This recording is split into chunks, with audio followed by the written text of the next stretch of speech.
আচমকা স্কুল পরিদর্শনে গিয়ে স্কুল পরিচালনায় একাধিক অনিয়ম হাতে নাতে ধরে স্কুলের প্রধান শিক্ষককে রীতিমতো ধমক দিলেন জেলা মাধ্যমিক বিদ্যালয় পরিদর্শক।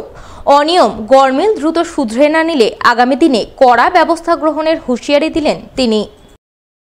এদিন এমনটাই ছবি উঠে আসে মালদার কালিয়াচক হাই স্কুলে। জানা গেছে কালিয়াচক হাই স্কুলে মোট ছাত্রছাত্রীর সংখ্যা প্রায় 2300, শিক্ষক শিক্ষিকা রয়েছেন 50 জন। অথচ এই স্কুল নিয়ে দীর্ঘদিন ধরে বিস্তর অভিযোগ উঠছিল, যার পরিপ্রেক্ষিতে এদিন জেলা শিক্ষা দপ্তরের আধিকারিকরা আচমকা কালিয়াচক হাই স্কুল পরিদর্শনে যান। পরিদর্শনে নেতৃত্ব দেন জেলা মাধ্যমিক বিদ্যালয় পরিদর্শক বাণীব্রত দাস। তিনি স্কুলে গিয়েই প্রধান শিক্ষকের কাছে স্কুলের শিক্ষক শিক্ষিকাদের হাজিরা খাতা, শিক্ষকদের ছুটির অ্যাপ্লিকেশন, মিড ডে মিলের হিসাব নিকাশ ইত্যাদি নানান বিষয় দেখতে চান। কিন্তু সেই সমস্ত কিছু দেখতে গিয়ে জেলা বিদ্যালয় পরিদর্শকের চোখ কার্যত কপালে ওঠে। তিনি স্কুল পরিচালনায় একাধিক অনিয়ম, মিড ডে মিলের হিসেবে গরমিল, একই দিনে একসঙ্গে 10 জন শিক্ষকের ছুটি নেওয়ার বিষয় লক্ষ্য করে রীতিমতো তেলে বেগুনে জ্বলে ওঠেন এবং এই সমস্ত কিছুর জন্য প্রধান শিক্ষককে তিনি রীতিমতো ধমকও দেন। পরে স্কুলের সমস্ত শিক্ষক শিক্ষিকাদের নিয়ে আলোচনায় বসেন এবং আগামী দিনে স্কুল ঠিকঠাকভাবে পরিচালনার নির্দেশ দেন বলে জানা গেছে। আজকে আমরা কালিয়াচক হাই স্কুলে এসেছিলাম। কালিয়াচক হাই স্কুলে আমরা অনেক অভিযোগ শুনেছি স্কুলের টিআইসির এগেনস্টে এবং এই স্কুলের পঠন পাঠন সম্পর্কে। তো আজকে আমরা এসে অনেক কিছু দেখতে পেলাম, যেমন মিড ডে মিলে কিছু আমরা গরমিল দেখতে পেয়েছি।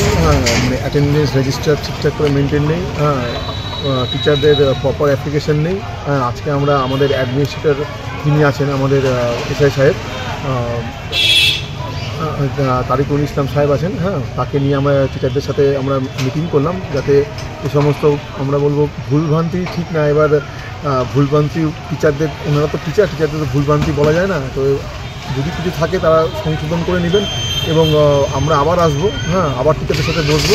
কেননা এই কালিয়াচক হাই স্কুল সম্পর্কে আমাদের অনেক অভিযোগ। এই স্কুল অডিট ফেস করেনি, এই স্কুলে গ্রান্ট ঠিকঠাক করে ইউজ হয়নি, কিন্তু আমরা এই সমস্ত জিনিসপত্রগুলো এবার খতিয়ে দেখবো এবং আশা করি এই স্কুলের উন্নতি হয়তো ভবিষ্যতে আমরা করতে সমর্থ হব।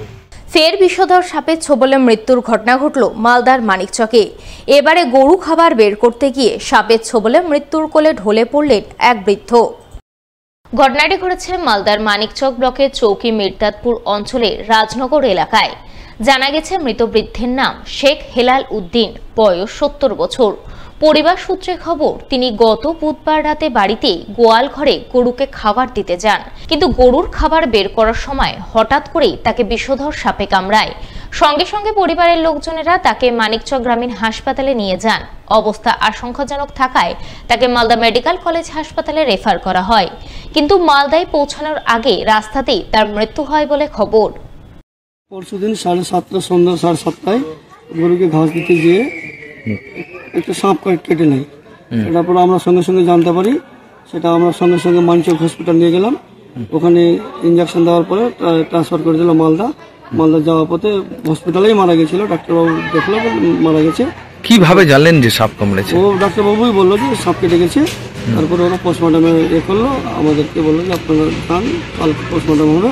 তারপরে আমরা 4টার দিকে পোস্টমর্টম করে নিয়ে এসেছি।